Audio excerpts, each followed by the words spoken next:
Chers résilients, je me demande de plus en plus s'il ne faut pas que j'arrête d'investir en Afrique, que j'arrête d'investir au Cameroun. Sincèrement, trop c'est trop. C'est épuisant. Je vous assure que investir chez nous, investir dans nos pays, c'est un niveau de stress en permanence qui peut vous rendre malade. Je dis souvent ici, c'est un mode AVC pour rigoler, mais ça a un fond. Vraiment, quand je le dis, c'est pas juste comme ça, c'est que le business au pays est stressant. L'environnement business au pays est stressant. Donc aujourd'hui, j'ai envie de vous partager une situation qu'on rencontre. Dans une précédente vidéo, je vous parlais des difficultés à investir au pays. Les difficultés dont on faisait face lorsqu'on investissait en Afrique, surtout dans certains pays.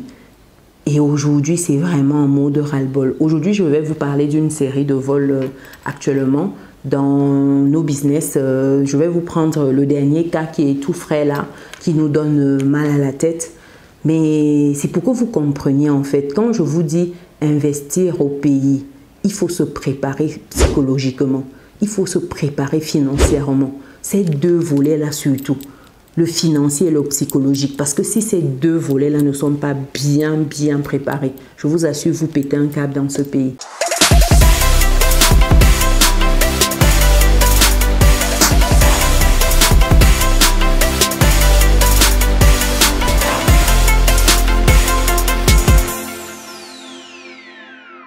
Donc, je vais vous raconter la situation récente dont nous sommes en train de faire face avec un de nos business.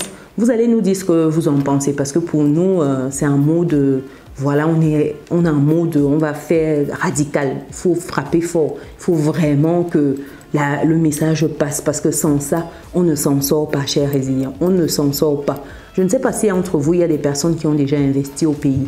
Des personnes qui sont même en train d'investir ou qui sont en mode retour et qui font des choses. Partagez vos expériences parce que je vous assure qu'il y a des jours où vous vous dites on marche sur la tête dans ce pays. Il y a des jours où vous avez l'impression qu'on marche sur la tête. Partagez déjà. Pour des personnes qui me découvrent avant que je ne lance cette histoire-là, je suis Chimène Nana, je suis maman, je suis entrepreneur, je suis investisseuse en Afrique, en Occident. Et aujourd'hui, je suis également auteur, oui, auteur de ce livre, Vivre et réussir en France. Donc, c'est un livre qui vous permet de bien vous intégrer sur le territoire français, qui vous permet de level up sur le plan de vos finances, de bien comprendre comment fonctionne la gestion des finances. Il y a des gens qui sont depuis des années en Occident et qui n'ont même pas 1000 €, qui sont à découvert, pire, qui ont des prêts conso. Pourtant, ça fait des années que ces personnes travaillent et gagnent des sommes impressionnantes. Quand vous avez des cadres qui gagnent 3 000, 4 000 €, 5 000 € et qui ont des prêts conso, vous comprenez que le mal est profond. Donc, dans ce livre, vous aurez les clés pour vous sortir de cette situation-là et puis passer à une autre dimension. Les clés pour investir, où investir, comment investir, le faire de manière smart, il faut être stratège. Et comment atteindre progressivement son autonomie financière. Je vais mettre le lien pour vous procurer le livre dans le descriptif de cette vidéo. Pour des personnes qui souhaitent échanger avec moi sur un projet, un business, rendez-vous sur business-et-réussite.com, onglet prendre rendez-vous. Et si vous y êtes et vous souhaitez intégrer notre académie, le club privé des résilients, c'est l'onglet académie. Vous aurez de quoi faire, nous investissons ensemble, nous parlons d'idées business, nous avons des lives privés.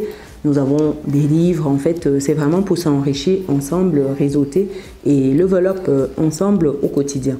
Donc, rendez-vous de l'autre côté, en fait, de la barrière. Et pour terminer, pour les personnes qui sont de passage au Cameroun, à Bafoussam, la ville de Bafoussam et bientôt dans la ville de Yaoundé, nous proposons des logements meublés. Donc, n'hésitez pas à nous contacter sur l'un des numéros qui s'affiche afin de bloquer votre séjour. Après cette parenthèse, c'est quoi cette nouvelle histoire dont on est en train de faire face ici au pays? Comme je vous disais en intro, une série de vols en fait.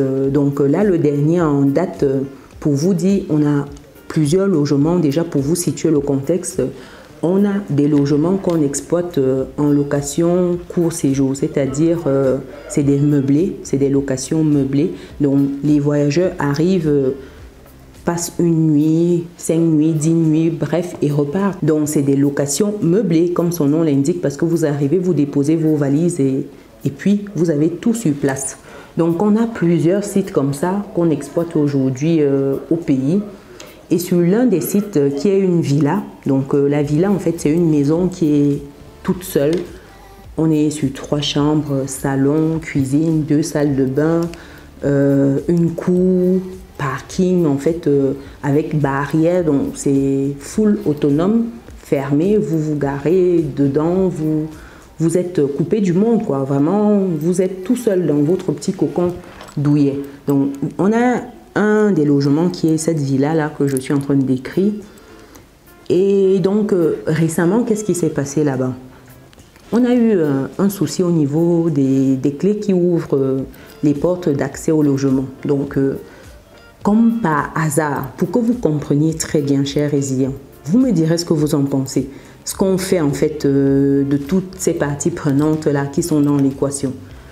Comme par hasard, toutes les clés qui permettent d'accéder au logement, c'est-à-dire la porte centrale, la porte du couloir, toutes les clés ont eu un problème au même moment. Ça veut dire que ça ne tournait plus, les serrures avaient un problème, enfin c'est ce qui était. Donc vous mettiez la clé, ça ne tourne pas, ça n'ouvre pas, rien ne se passe. Donc on ne pouvait pas accéder au logement. Qu'est-ce qu'on a fait? On a changé en fait toutes les serrures. Donc on a dû changer l'ensemble des serrures du logement.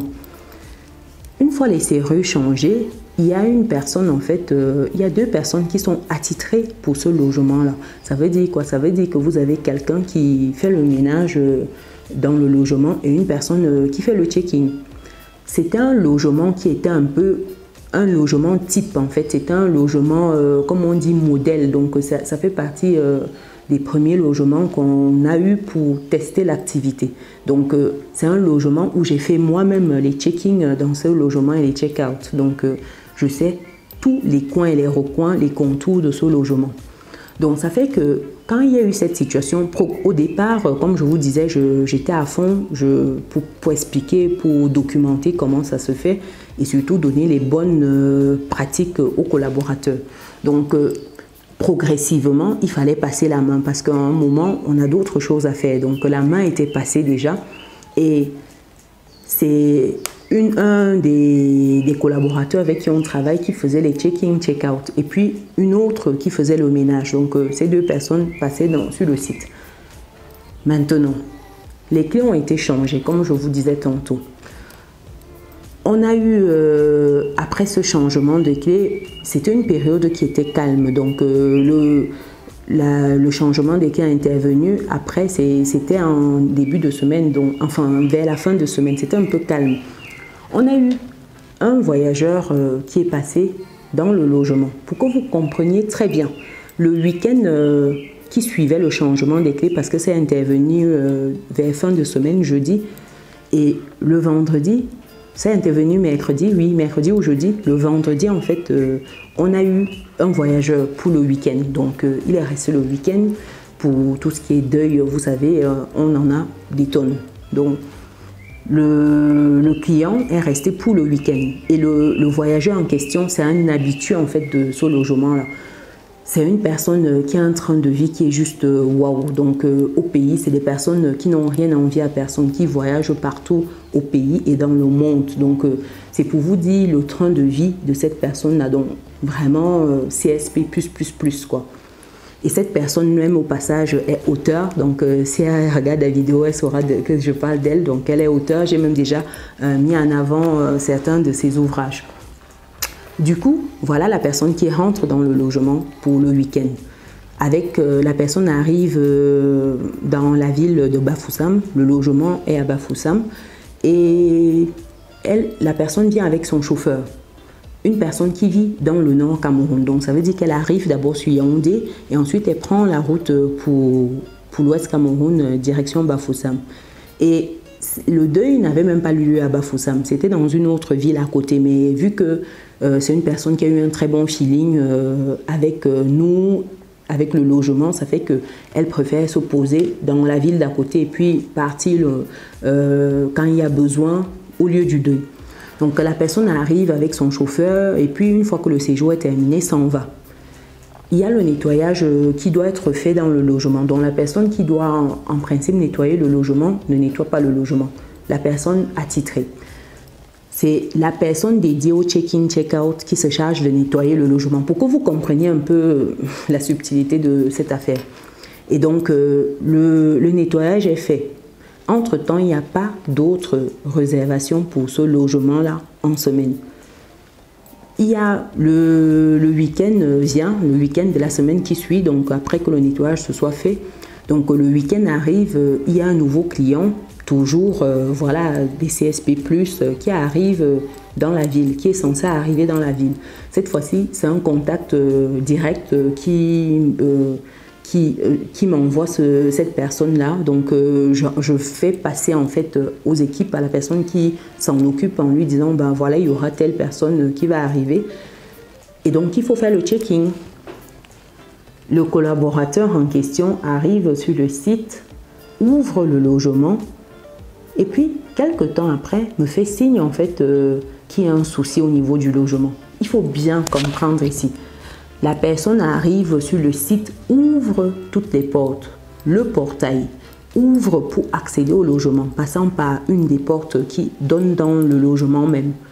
Ouvre les portes, ça sous-entend quoi?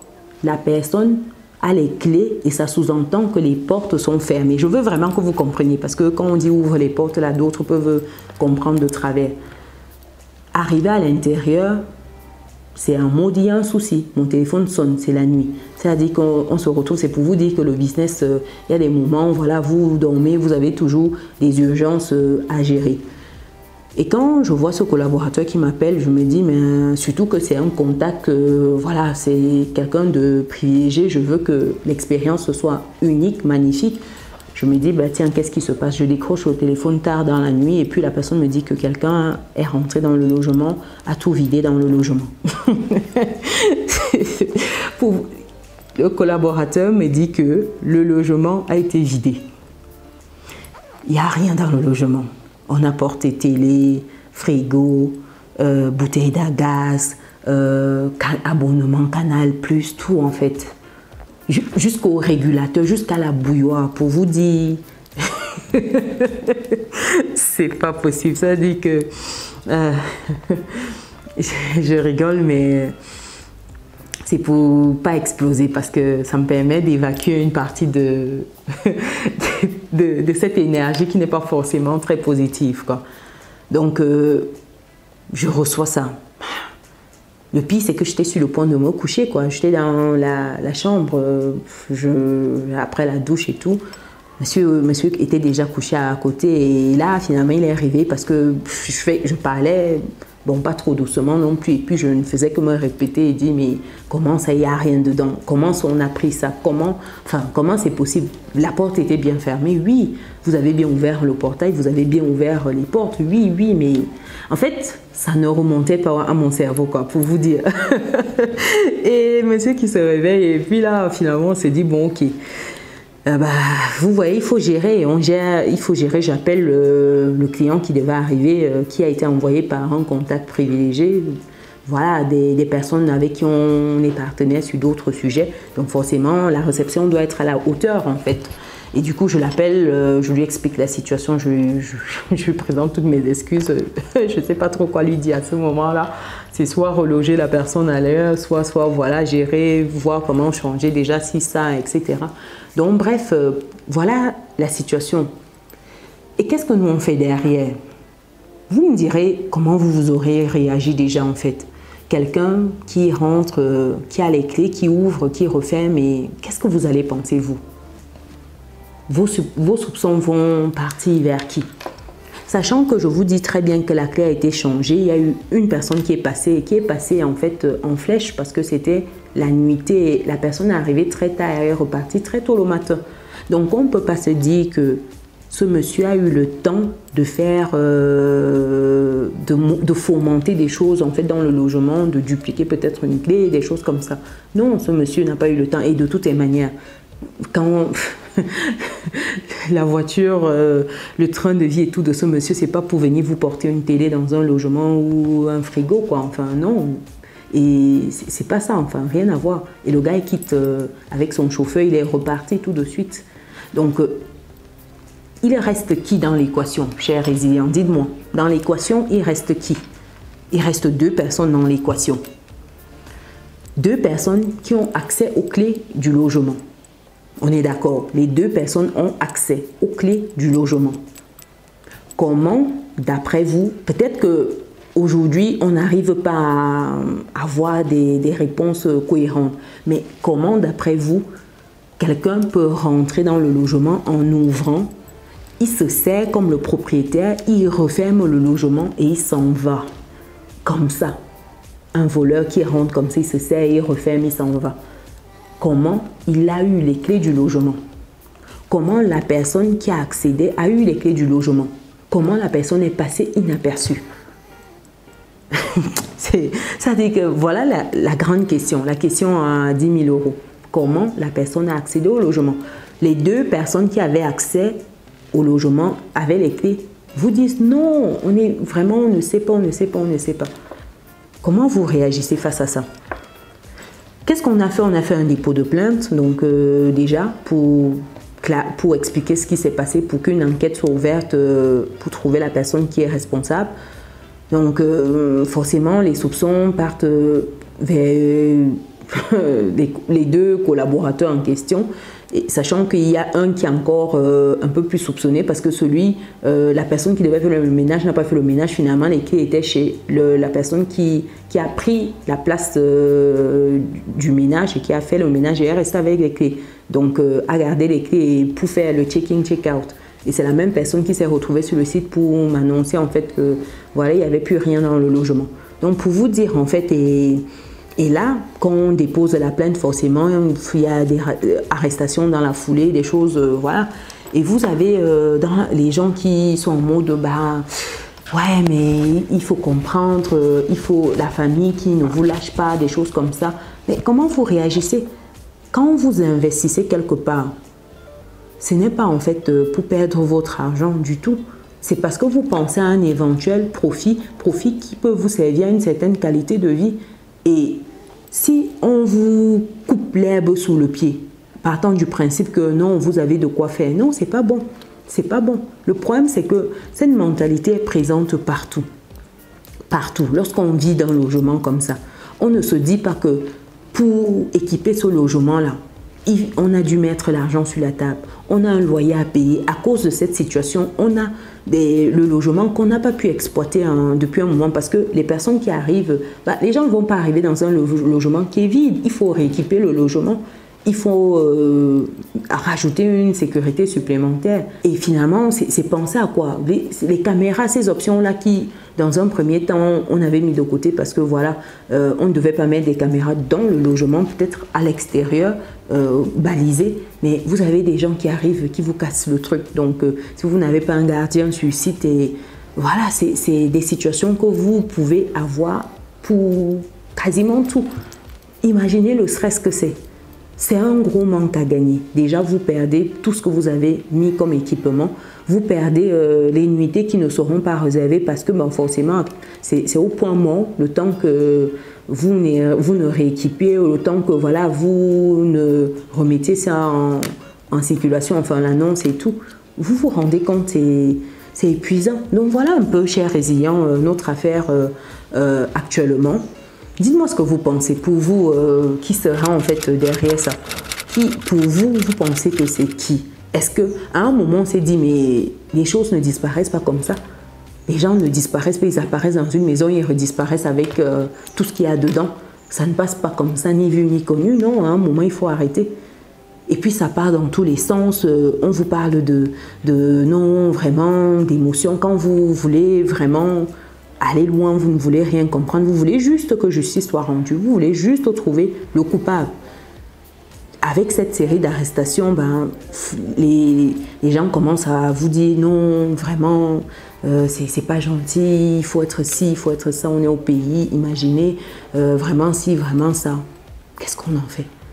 Est-ce que c'est parce que on est de la diaspora? Est-ce que c'est parce que voilà, on est écrit sur le visage comme ça, distributeur de billets? Vous pensez qu'on n'a pas nos impératifs à gérer? Vous pensez qu'on n'a pas nos problèmes à résoudre? Vous pensez qu'on n'a pas également des échéances, nous? Non, à un moment, il faut arrêter, il faut arrêter. C'est épuisant. Dites-moi ce que vous en pensez. C'est tout ça qui fait en sorte qu'on se dit, mais est-ce qu'on poursuit même cette aventure? Les problèmes, il y en a partout. Je vous assure, dans une prochaine vidéo, je vais vous raconter une autre situation, mais une histoire encore rocambolesque. Ça veut dire que vous vous dites, mais est-ce qu'ils se mettent d'accord? Ils se concertent pour vous sortir des choses comme ça? C'est impressionnant, mais vraiment. C'est pour cela que je vous dis qu'il faut mettre le cœur, c'est-à-dire qu'il faut serrer son cœur si vous voulez investir au pays, vraiment. Parce qu'il y a certaines choses, il y a des réalités que souvent certains ne vous disent pas sur les réseaux sociaux. Il y a des situations où certains vivent cela au quotidien, ne peuvent pas vous dire un certain nombre de choses sur les réseaux. On vous présente toujours la face rose, c'est tout beau, c'est tout crème.